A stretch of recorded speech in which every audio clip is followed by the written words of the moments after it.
नमस्कार, capital TV Bihar देख रहे हैं आप। मैं हूं राधिका राज। आज इस स्पेशल स्टोरी में बात होगी विपक्ष के खेमे की। बिहार विधानसभा चुनाव में मिली करारी हार के बाद महागठबंधन लगातार समीक्षा बैठक कर रहा है। एक तरफ जहां कांग्रेस की नई दिल्ली में बैठक हुई, जहां हार की असल वजह पर डिस्कशन करने के अलावा सब कुछ हुआ। हार का ठिकरा एक दूसरे पर फोड़ा गया, मां बहन की गाली भी दी गई, गोली मारने तक की धमकी दे दी गई, लेकिन हारे क्यों ये पता नहीं चल पाया। वहीं दूसरी तरफ आरजेडी भी लगातार समीक्षा बैठक कर रही है, जहां भी हार का ठिकरा एक दूसरे के सिर फोड़ा जा रहा है। तो क्या कुछ चल रहा है विपक्ष के खेमे में, बताएंगे आपको विस्तार से।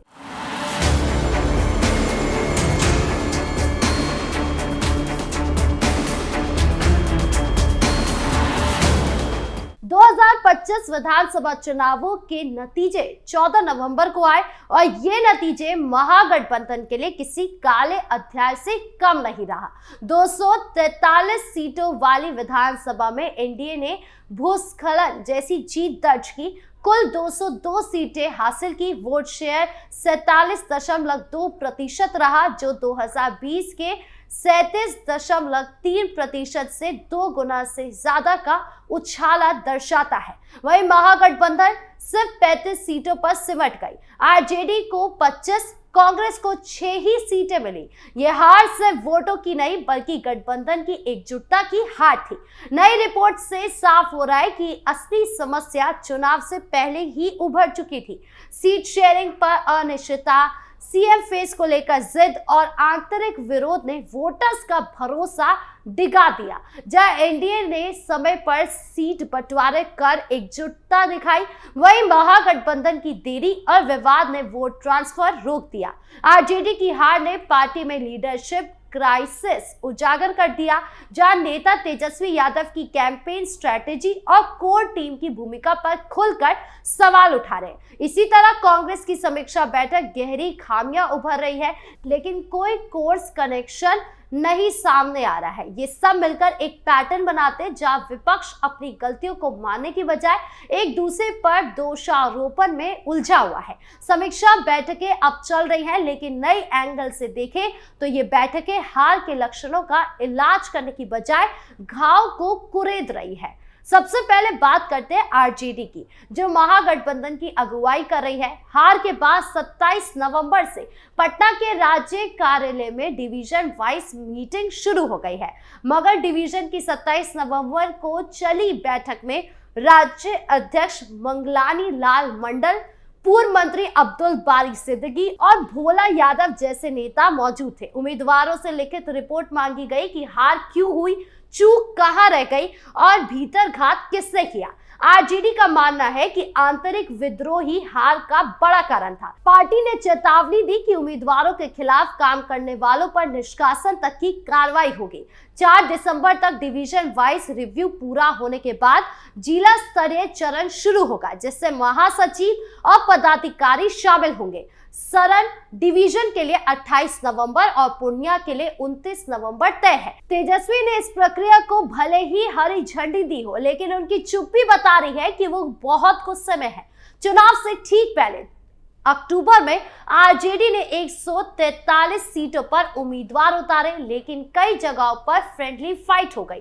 तो वही छोटे पार्टियों को इग्नोर करने से आरजेडी की जिद ने गठबंधन को कमजोर कर दिया। विश्लेषकों का कहना है कि ये विवाद वोट ट्रांसफर रोकने वाले थे। जहां एनडीए में वोट एक दूसरे को ट्रांसफर हुए, वहां महागठबंधन में अविश्वास ने वोटर्स को भटकाया। तेजस्वी ने 23 अक्टूबर को खुद को सीएम फेस घोषित किया, लेकिन इससे पहले की जिद ने कांग्रेस को नाराज कर दिया। अशोक गहलोत को पटना बुलाना पड़ा लालू तेजस्वी से बात करने, लेकिन तब तक देरी हो चुकी थी। एमएसएन की रिपोर्ट के मुताबिक गहलोत ने इसे फ्रेंडली फाइट ऑन 5-10 सीट बताया, लेकिन ये सिर्फ दिखावा था। ये सब मिलकर आरजेडी को 2 धड़ों में बांट रहा है, युवा बनाम पुराना गार्ड। अगर ये कला बढ़ी तो 2029 में लोकसभा चुनावों में महागठबंधन का फॉर्मूला ही खत्म हो सकता है। सीमांचल से आने वाले कांग्रेस नेता मुसव्वीर आलम का मानना है कि असदुद्दीन ओवैसी की वजह से महागठबंधन के वोट बढ़ गए। मुसव्वीर आलम का आकलन है कि ओवैसी और बीजेपी ने मिलकर ऐसा नैरेटिव तैयार किया जिसका असर सीमांचल से लेकर बिहार के दूसरे जिलों तक पड़ा है। मुस्लिम वोट पर तो पहला दावा महागठबंधन का ही था। तेजस्वी यादव तो MY फैक्टर की स्थापित राजनीति को ही आगे बढ़ा रहे थे। कांग्रेस को भी मुस्लिम वोट मिलते ही है। रही बात ओवैसी फैक्टर की, तो एक मुद्दा तो है ही। चुनावों के दौरान सुनने में आया था कि AIMIM नेता असदुद्दीन ओवैसी महागठबंधन में शामिल होना चाहते हैं, लेकिन उनको एंट्री नहीं मिली। महागठबंधन का नेता और चुनाव अभियान समिति का अध्यक्ष होने के नाते अंतिम फैसला तो तेजस्वी यादव ने ही लिया होगा। हो सकता है राहुल गांधी भी थोड़ी बहुत भूमिका निभा रहे हो, लेकिन बात बस इतनी ही तो नहीं थी। क्या तेजस्वी यादव के महागठबंधन का मुख्यमंत्री चेहरा घोषित किए जाने पर असमंजस ने मुस्लिम वोटर्स को कंफ्यूज नहीं किया होगा? और ऐसी तोहमत तो कांग्रेस हाईकमान पर ही की जाएगी। अब कांग्रेस पर नजर डालें, जहां हार ने हाईकमान को ही घेर लिया। 27 नवंबर को दिल्ली के इंदिरा भवन में चली 4 घंटे की बैठक में राज्य अध्यक्ष, प्रभारी सांसद, विधायक और उम्मीदवार बुलाए गए। विस्तृत रिपोर्ट मांगी गई। हार के कारण स्थानीय मुद्दे, संगठन कमियां, सब कुछ देखा गया, लेकिन बैठक हंगामे में बदल गई। उम्मीदवारों ने तेजस्वी और RJD पर ठिकरा फोड़ा, सीटें दी, लेकिन वोट बांटे गए। एक ने चिल्लाया, मुंह में गोली मार दूंगा। मां बहन की गालियां गूंजी, धक्का मुक्की हुई। 43 नेताओं को शो कॉज और 7 को 6 साल का निष्कासन भी झेलना पड़ा। राज्य प्रभारी कृष्णा अल्लावरू हटाए गए। गहलोत को लालू का प्रवक्ता कहा गया। कैंडिडेट्स ने NDA के 10,000 रुपए वाली कैश ट्रांसफर स्कीम को जिम्मेदार ठहराया। कहा कि ये पोलिंग स्टेशनों पर भी वोट प्रभावित करने का हथियार बनी। एक कैंडिडेट ने कहा कि महिलाओं को पैसे देकर वोट खरीदे गए हैं, जबकि हमारा PDF फॉर्मूला हवा में उड़ गया। इसके अलावा सीट शेयरिंग डीले को भी फ्लैग किया गया। 62 सीटें मिली, लेकिन देरी से प्रचार कमजोर पड़ा। कैंडिडेट ने कहा, महिलाओं को पैसे देकर वोट खरीदे गए, जबकि हमारा PDF फॉर्मूला हवा में उड़ गया। इसके अलावा सीट शेयरिंग डीले को भी फ्लैग किया गया। 62 सीटें मिली, लेकिन देरी से प्रचार कमजोर पड़ा। अधिकतर उम्मीदवारों ने समीक्षा बैठक में दलील दी कि राजद के साथ गठबंधन के कारण कांग्रेस को विधानसभा चुनाव में नुकसान झेलना पड़ा। उन्होंने कहा कि कांग्रेस अगर बिहार में अकेले चुनाव लड़ती तो नतीजे बेहतर होते।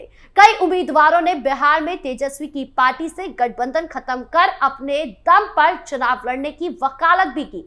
राहुल गांधी और मल्लिकार्जुन खड़गे ने कांग्रेस उम्मीदवारों से हार के कारण पूछे और पूरा फीडबैक नोट किया। ज्यादातर उम्मीदवारों ने सीट बंटवारे में देरी, महागठबंधन में फ्रेंडली फाइट के साथ साथ RJD के साथ गठबंधन को भी कांग्रेस की हार के लिए जिम्मेदार बताया। जाहिर है ये सब फैसले उन उम्मीदवारों ने तो लिए नहीं होंगे। बैठक के बाद बिहार कांग्रेस प्रभारी कृष्णा अल्लावरू ने जो कुछ बताया उसमें जोर तो वोट चोरी पर ही था, लेकिन यह भी माना था कि कुछ आंतरिक कारण भी थे। बैठक में शामिल कांग्रेस नेताओं में से कई RJD के साथ चुनावी गठबंधन से नाराज भी नजर आए। बैठक में संगठन के भीतर की आपसी गुटबाजी और टिकट बंटवारे में गड़बड़ी जैसी बातों पर भी चर्चा हुई। देखा जाए तो ऐसी बातों की तरफ इशारा करते हुए सीनियर नेता शकील अहमद ने चुनाव नतीजे आने के दिन ही कांग्रेस को अलविदा बोल दिया था। ऐसे नेताओं का कहना था कि अगर तेजस्वी यादव और लालू प्रसाद यादव की पार्टी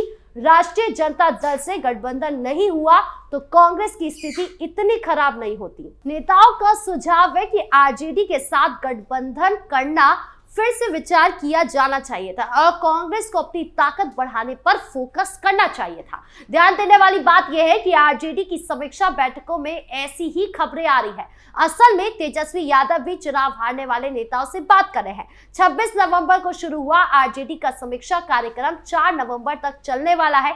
RJD की बैठक में भी नेताओं ने गठबंधन साथियों, खासकर कांग्रेस के प्रति नाराजगी जताई है। तो यही है महागठबंधन का असली चेहरा।